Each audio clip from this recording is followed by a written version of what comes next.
Told me to kill my baby. My boyfriend said, it's not a child yet. My mother said, better that than shame. The village women said, that thing in your belly is a curse. Even my own father pointed to the door and said, and come back when that thing is gone. But I looked down at my growing belly and I felt her move. And I knew this wasn't a curse. This was my daughter. They called me shameful. They said I was throwing my life away. But 15 years later, the child they wanted dead became the only one who could save them. This is Oma's story. And if you've ever been told your choice was wrong, if you've ever stood alone when everyone walked away, this story is for you too. Assuming you find yourself in situations like this, will you live your life by people's decisions or live your life by your terms and conditions? The morning sun rose over the village square, casting golden light across the bustling marketplace. Women in vibrant traditional wraps spread their wares: yams, palm oil, and colourful fabrics beneath thatched canopies.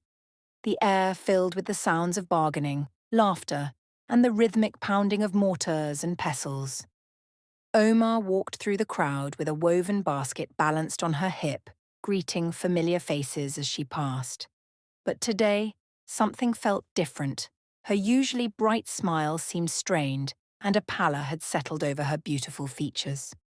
Oma!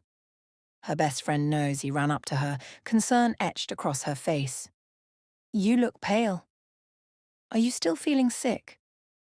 Oma touched her stomach subtly, glancing around to ensure no one else was listening.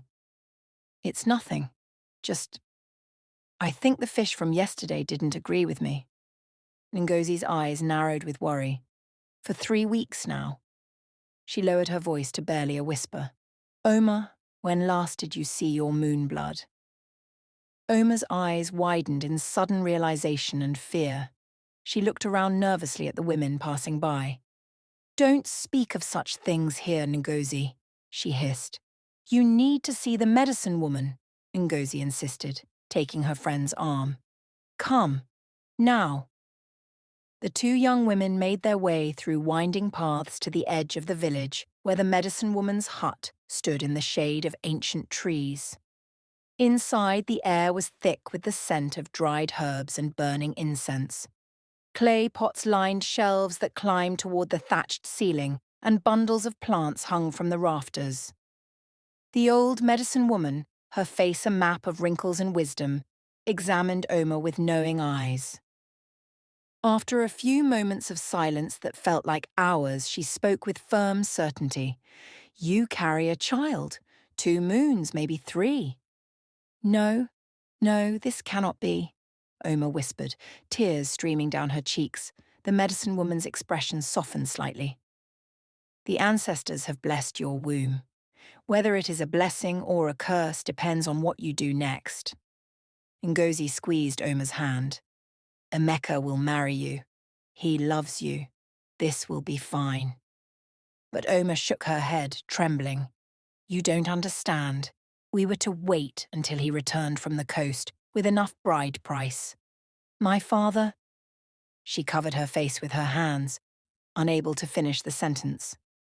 Later that day, Oma found Emeka in the marketplace arranging his goods, bolts of cloth, carved wooden items, and pottery he'd brought from his trading journeys. She pulled him aside, her voice urgent. Emeka, we need to talk. Somewhere private. Concern flashed across his handsome face. What's wrong? You've been avoiding me. They walked in tense silence to the riverbank, where they had spent so many happy evenings together. The water flowed peacefully, oblivious to the storm about to break. They sat on their favourite rock. I'm carrying your child, Oma said quietly. Long silence. Emeka stood abruptly, running his hands through his hair, pacing along the water's edge. How far along? 3 moons. Oma reached for his hand, hope and fear warring in her eyes. We can go to my father together. Ask for my hand properly, he'll understand. Emeka pulled away. Understand? Your father is an elder. My family hasn't gathered half the bride price. Oma, the shame this brings. Oma stood, anger rising. Shame? Is that all you care about? I need time to think. This changes everything. Time. We don't have time, Emeka. He avoided her eyes, his voice dropping. There are women who know how to handle these things. Herbs, roots. Before anyone knows. Oma stepped back as if he'd struck her. You want me to kill our child? It's not a child yet, it's just... He struggled for words. Oma, be reasonable. I thought you loved me, she said, her voice breaking. I do, but... He looked defeated, diminished. I'm not ready to be a father. Not like this. He walked away, leaving Oma collapsed by the river, her sobs mingling with the sound of flowing water. That evening, Oma knelt before her parents in their family compound. Oil lamps cast flickering shadows on the mud walls. Her brother Easy stood with arms crossed, his face a mask of fury. The atmosphere was thick with tension and unspoken dread. Say it again, Mama Adana commanded, her voice shaking with rage. Tell your father what you just told me. Oma kept her eyes on the ground. I'm with child, Papa. Papa Chidi's face turned to stone. The silence stretched so long that Oma could hear her own heartbeat pounding in her ears. Where is the man? Papa Chidi finally asked, his voice cold and controlled. Emeka, he needs time to... Time, Ezi exploded. That coward has brought shame upon this family. Papa Chidi raised his hand for silence. You will go to him. Tell him he has 3 days to come here with his family and do the right thing, or you will no longer be my daughter. Papa, please. You have disgraced us, Oma, Mama Adana interrupted. Every woman in the village will be talking about this by morning. How will I show my face? Mama, I'm sorry, but I cannot. Emeka wants me to take herbs to end it. Mama Adana's expression shifted sharply. And perhaps you should. Better that than bearing a fatherless child. Mama! Oma looked at her mother in shock. Papa Chidi spoke with finality. The child is innocent, but if that man does not claim you both, you will leave this house. I will not feed another man's bastard. The next day, Oma waited outside Emeka's compound, her heart heavy with dread. When he finally emerged, he couldn't meet her eyes. Did you speak to your family? Oma asked, though she already knew the answer from his body language. Emeka shifted uncomfortably. Oma? My uncle is arranging a marriage for me. A girl from the neighbouring village. Her father is wealthy and... You're choosing wealth over your own child? Oma felt the ground shifting beneath her feet. It's not my child if it's not born. His voice turned harsh. Take the herbs, Oma. Forget this happened. In a few years you'll find a good man. And... Oma straightened her spine, finding dignity in the midst of devastation. I will not murder my child. Our child. Then you're a fool. He turned to leave, then looked back one last time. Don't come here again. If you keep this thing, you do it alone. Oma stood frozen as he disappeared inside, the door closing with a finality that echoed through her soul. 1 week later, Omar walked through the village square, and the change was immediate. Women who had greeted her warmly just days before now whispered behind their hands and pointed. Some turned their backs entirely. She has no shame, one village woman said loudly to her companions, walking among decent women. I heard Emeka refused her, another added. What man wants spoiled goods? Ngozi appeared and took Oma's arm protectively. Ignore them. Come, let's go. But a third woman blocked their path. You should leave this village, girl. You're a bad example to our daughters. Oma found strength rising within her despite the pain. I have done nothing that many others haven't done. The only difference is that I refuse to hide it or destroy an innocent life. Innocent? The first woman spat. That thing in your belly is a curse. Born from fornication and abandoned by its father. Ngozi pulled Oma away as the harsh words continued to fly. At Ngozi's hut, Oma collapsed onto a woven mat, exhausted from the emotional assault. You can stay with me, Ngozi said firmly. My grandmother won't mind. Your family will be shamed too. I can't do that to you. You're my sister, Oma. I don't care what they say. But even as Ngozi spoke, her grandmother entered, her face stern and disapproving. Ngozi, come here. Now. The two stepped outside, and through the window, Oma watched the heated exchange, the grandmother gesturing angrily, Ngozi arguing back with passion. Finally, Ngozi returned, tears streaming down her face. Oma, I'm so sorry, Ngozi sobbed. She says if you stay, no man will marry me. The whole family will be tainted. Oma pulled her friend into an embrace. I understand. It's not your fault. That night, Oma packed a small cloth bundle in her family's compound. Mama Adana watched from the doorway, her expression conflicted between maternal love and social conditioning. Take the herbs, child, Mama Adana said, her voice softer than before.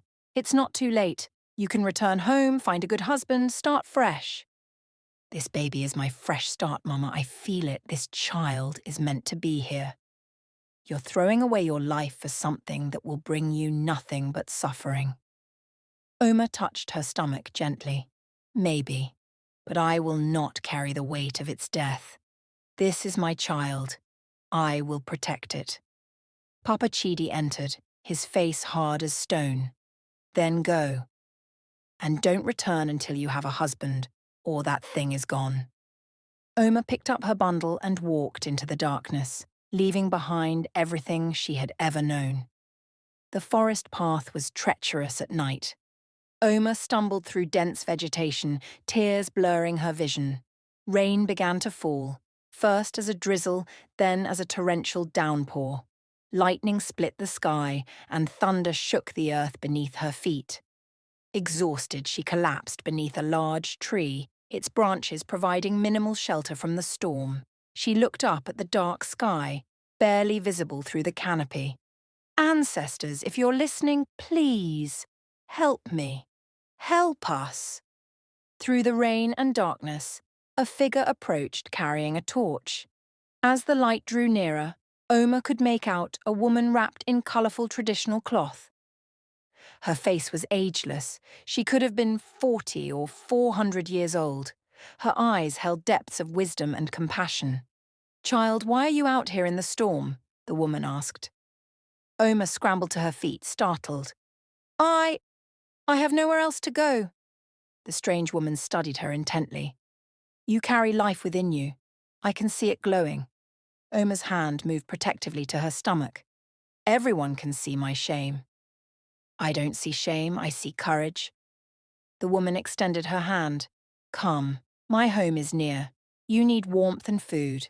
Why would you help me? You don't know me. I know enough. I know you chose life when everyone around you chose convenience. That deserves kindness. Come. Oma hesitated for only a moment before taking the stranger's hand. The woman's compound appeared like magic through the trees. A beautiful, unexpected sanctuary in the heart of the forest. Gardens of medicinal herbs surrounded traditional huts, and warm firelight glowed from within. Inside, the atmosphere was peaceful and safe, a stark contrast to the storm raging outside. The woman gave Oma hot soup and a dry cloth. Oma ate ravenously, realizing she hadn't eaten since morning. Thank you, Oma said between sips. I can work to repay you. I can cook, clean, tend the garden. The woman smiled. All in good time. First, you rest. You're carrying precious cargo. Everyone else calls it a curse. People fear what they don't understand. They worship tradition more than truth. She sat beside Oma. What's your name, child? Oma. And you? People call me Mama Earth. I've lived in these forests for longer than memory. I help those who others have cast aside. Why? Because I was once like you, young, pregnant, alone. The man I loved denied me. My village rejected me. But my child... Mama Earth touched Oma's stomach gently. My child became my greatest blessing. What happened to your child? Mama Earth's smile turned mysterious. That's a story for another time. Rest now. The months that followed transformed Oma in ways she never imagined. Each morning she woke to birdsong and the scent of herbs. Mama Earth taught her the ancient knowledge of plants, which healed wounds, which eased pain, which brought fertility to the soil. Oma's belly grew round and full. She learned to read the stars, to understand the language of growing things, to trust in the wisdom of the earth. Most importantly, she learned to value herself again. She and Mama Earth would sit in the garden for hours, grinding herbs, preparing medicines, and talking about life, love, and the strength it takes to choose one's own path. "You're stronger than you know," Mama Earth would say. "This child chose you as their mother for a reason." At night, Oma would sit with her hands on her belly, singing lullabies to the life growing within her. She spoke to her unborn child, telling stories of courage and hope, promising a world of love despite their difficult beginning. The night of the birth arrived during the rainy season. Thunder rumbled in the distance as Omar's labour began. Mama Earth moved with calm efficiency, boiling water, preparing cloths, speaking words of encouragement. "You're doing beautifully, child. Just a little more. The baby is almost here." Hours passed in a haze of pain and effort. Then, cutting through the sound of rain and thunder came a strong, healthy cry. "A girl!" Mama Earth announced, placing the newborn in Oma's arms. "A beautiful, perfect girl." Oma looked down at her daughter's face and felt her heart expand beyond measure.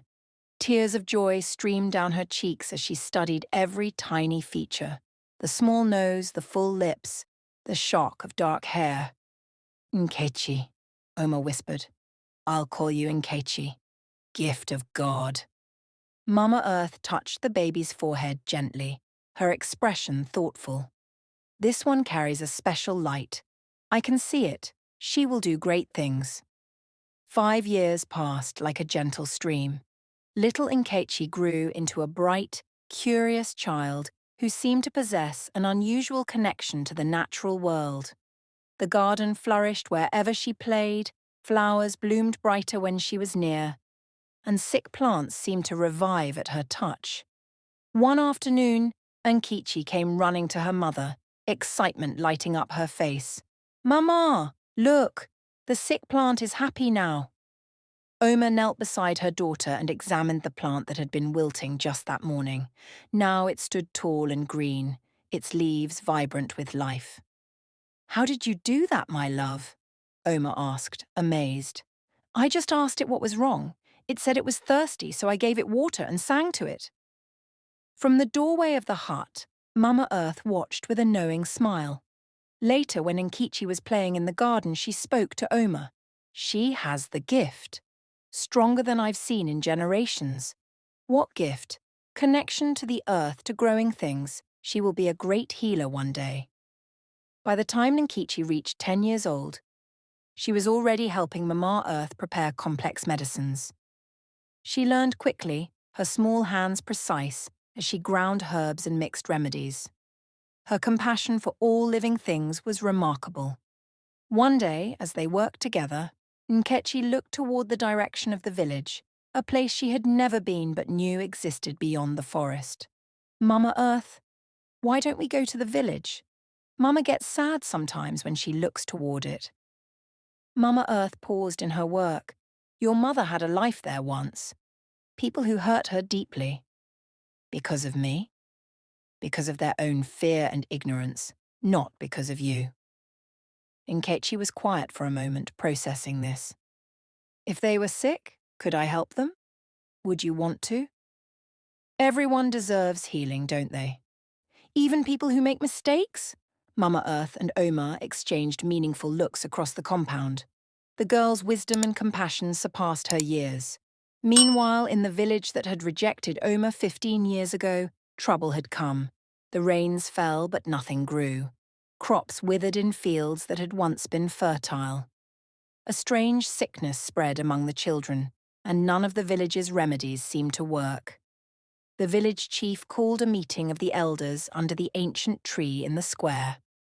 Among them sat Papa Chidi and Mama Adana, now grey-haired, and worn by the years. "The rains come, but nothing grows," the chief said gravely. "The sickness takes our children. The ancestors are angry." "We must make sacrifices," one elder suggested. "Consult the oracle." "We've done all that," another replied. "Nothing works," Mama Adana spoke up, her voice trembling with worry. "My grandchildren are sick. Please, there must be something." Papa Chidi, his face lined with age and regret, nodded. "We need help beyond what we know." A village woman spoke up hesitantly. "There's a healer in the forest. They say she works miracles. But she's strange, lives far from normal people." The chief looked around at the desperate faces. "We have no choice. Someone must go and beg her assistance." A delegation from the village, including Papa Chidi and Mama Adana, made their way along the forest path. They had never ventured this deep into the woods before, and uncertainty weighed on them. As they approached the compound, Mama Earth stepped out to meet them. Her ageless face showed no surprise at their arrival. "You come seeking help," she stated simply. "Our village is dying," the chief explained. "We heard you have knowledge of healing." "I do, but I am old. It's my apprentice you need." She turned toward the hut. Nkechi, a young woman, emerged, 15 years old, beautiful and radiating confidence. She wore traditional healer's robes and carried herself with quiet authority. Behind her appeared another woman, and Papa Chidi and Mama Adana gasped in recognition. "Oma," Mama Adana whispered, tears springing to her eyes. "Daughter," Papa Chidi's voice broke. Oma looked at her parents with quiet dignity. "Mama, Papa." Nkechi looked between them, understanding dawning. "These are my grandparents?" The silence hung heavy in the air. Mama Earth's voice cut through the tension. "This child you see is the one you called a curse, the one your village shamed before she was even born. Now you come seeking her gifts." "We didn't know," the chief began. Nkechi stepped forward, her voice clear and strong.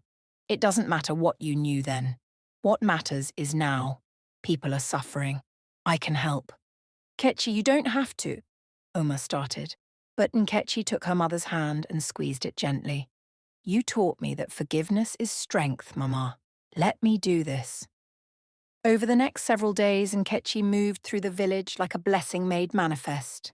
She tended to sick children with gentle hands and effective remedies, her medicines working where others had failed. She taught the farmers how to restore the exhausted soil, showing them techniques for crop rotation and natural fertilization. At the village water source, she purified the supply using a combination of herbs and techniques passed down from Mama Earth. Women filled their clay pots with clean water for the first time in months, their expressions filled with gratitude and wonder. Everywhere Nkechi went, life seemed to return. Children's fevers broke, crops began to show green shoots, and hope rekindled in eyes that had grown dull with despair. The villagers watched in amazement, whispering among themselves about the miracle worker from the forest. On the evening of the 7th day, the village chief called everyone to gather in the square. Nkechi stood before the assembled villagers, with Oma and Mama Earth standing proudly nearby. "You have saved us," the chief proclaimed. "We are forever in your debt." Nkechi's voice rang out clearly. "I ask no debt, but I ask for understanding. My mother was rejected by this village for choosing my life. She was called shameful for refusing to destroy me, yet here I stand, having helped save you all." Murmurs rippled through the crowd. Many faces showed shame and regret.